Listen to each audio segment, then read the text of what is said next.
Simple future tense structures short and fast చూద్దాం.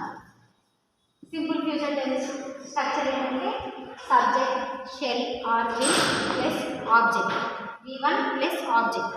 Okay, కొంచెం దీనికి ప్రజెంట్ టెన్స్ స్ట్రక్చర్స్కి సేమ్ ఉంటాయి వర్బ్లు. ఓకేనా, విల్ ఆర్ షెల్ యాడ్ చేస్తాం. చూడండి, ఐకి వీకి షెల్ యూజ్ చేస్తాం, వీల్ కూడా యూజ్ చేస్తాం. అన్నిటికి ఐ యూ షీ అన్నిటికీ వీళ్ళే యూజ్ చేస్తాం. Okay, shall I go to dairy, shall I come to class ఆర్ట్కి షెల్ యూజ్ చేస్తాం. అది నెక్స్ట్ v1, ఇవన్నీ v1. Okay, I will go to market, she will go to market, they will go to market. అది future continuous tense structure subject will or shall be plus before plus object. Continuous tense లో before will or shall common be add చేస్తాం. continuous I అన్నింటికి will be, I will మాత్రం shall be ఇంతకుముందు అక్కడ చెప్పారు కదా. ఓకేనా, before as it is playing, reading, eating, learning, coming, watching, అన్ని.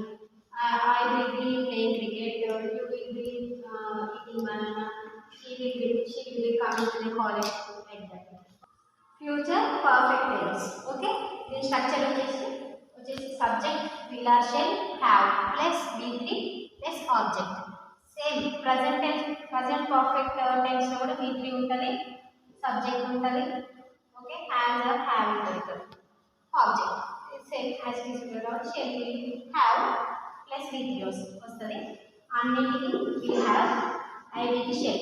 ఓకే, ఇవన్నీ v3 అన్నమాట. Rank, read, wash, jump, come came come అన్నాం కదా. Next go went gone v3 అన్నమాట. Okay, I will have read books, they will have jump the ball, next she will have come to the college, like. Future perfect continuous tense structure subject will or shall have been. ఇక్కడ have ఉంది, ఇక్కడ have ఉంది same, ఇక్కడ been అనేది add చేసి before continuous ఎక్కడ వచ్చిన before plus object. Okay, దాదాపు డైలీ లైఫ్లో వాడము మనకి will or shall have been verb force. Okay, మనకి డైలీ లైఫ్ ఈ టెన్స్ వాడు ఫ్యూచర్లో ఆ టైంలో ఏమైనా చేయడం అది చాలా కష్టం కాబట్టి ఇది వాడు. ఓకేనా, thank you friends. Next writing skills, good writing కోసం చిన్న పిల్లలకి నెక్స్ట్ చిన్నప్పుడే నేర్చుకుంటే